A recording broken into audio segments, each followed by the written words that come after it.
Assalamualaikum warahmatullahi wabarakatuh. Perkenalkan, nama saya Rona Gunawan, NRP 184010016 dari kelas 18 MJA. Melanjutkan materi yang sebelumnya sudah dijelaskan oleh rekan saya, Aceh Priyatna. Sekarang saya akan membawakan materi saya sendiri. Yang pertama, materi saya itu perspektif yang diperluas pada kelompok rujukan. Kelompok rujukan telah mengalami perubahan. Pada awalnya, kelompok rujukan hanya mencakup orang-orang atau kelompok yang berinteraksi secara langsung dengan konsumen seperti keluarga atau teman akrab. Tetapi, kelompok rujukan telah berangsur-angsur berubah dari yang tadi hanya mencakup orang-orang atau kelompok yang berinteraksi secara langsung, tapi juga sekarang mencakup orang-orang atau kelompok yang berinteraksi secara tidak langsung kepada konsumen seperti tokoh film, bintang film, tokoh TV, pemimpin politik, pahlawan olahraga, dan lain sebagainya. Materi yang selanjutnya adalah faktor yang berdampak pada pengaruh kelompok rujukan. Tingkat pengaruh yang digunakan kelompok rujukan bergantung pada sifat individu atau produk serta pada faktor-faktor sosial tertentu. Yang pertama itu ada faktor informasi dan pengalaman. Orang yang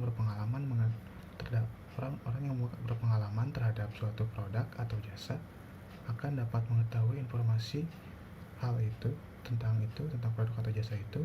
Sebaliknya, jika orang yang sedikit mempunyai pengalaman atau bahkan tidak memiliki pengalaman terhadap suatu produk atau jasa, tidak akan mengharapkan informasi yang bersifatnya objektif.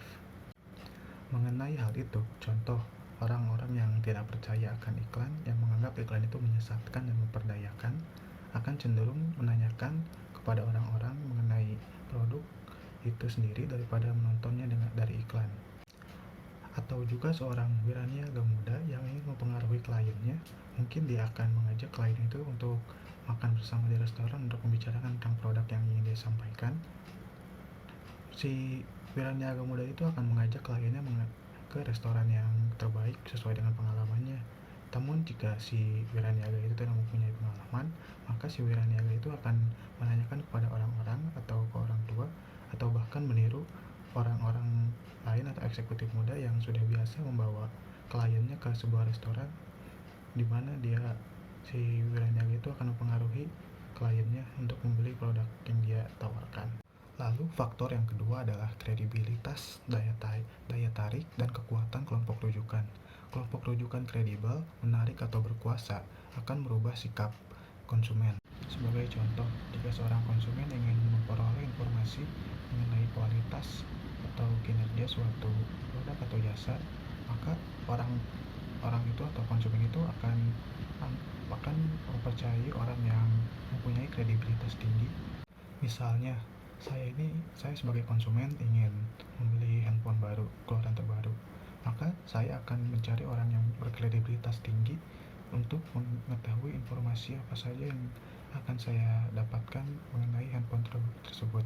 Misalnya saya mencari informasi tersebut di YouTube, maka saya akan mencari sebuah konten yang berupa review handphone keluaran terbaru.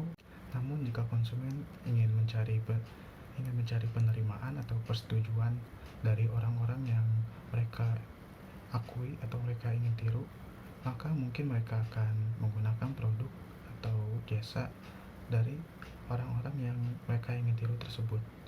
Namun apabila konsumen itu sangat memperhatikan kekuasaan, maka konsumen itu akan menggunakan produk atau jasa yang sesuai dengan norma atau kelompok yang mereka ikuti untuk menghindari suatu ejekan atau bahkan hukuman. Lalu faktor yang ketiga atau faktor yang terakhir adalah sifat menonjol produk. Dalam faktor ini, produk dibagi menjadi dua. Ada produk yang menonjol secara visual dan ada produk yang menonjol secara verbal. Yang pertama, produk yang menonjol secara visual itu produk yang sangat mudah terlihat atau produk yang mencolok perhatian, seperti pakaian, seperti barang mewah atau produk baru.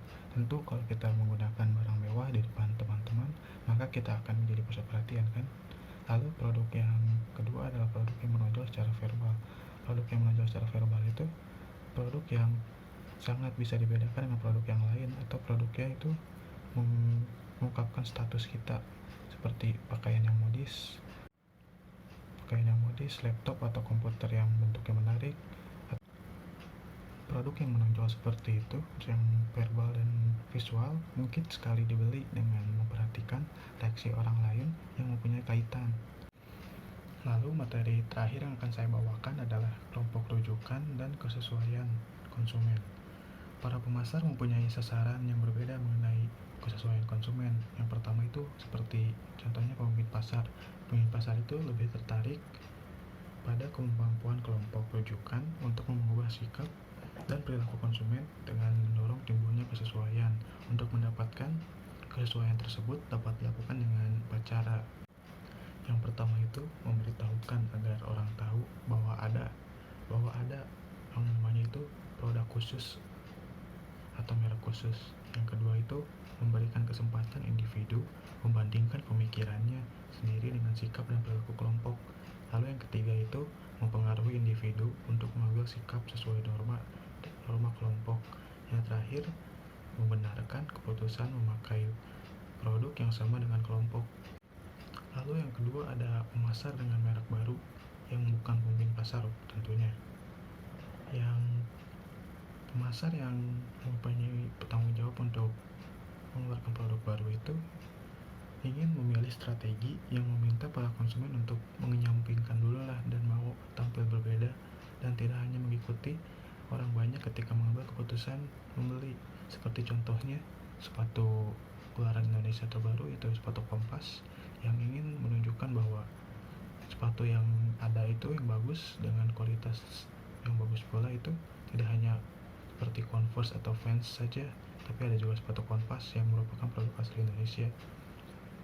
Dengan begitu, sepatu Kompas berhasil mendapatkan pasaran mereka dan produknya pun laku keras di pasaran.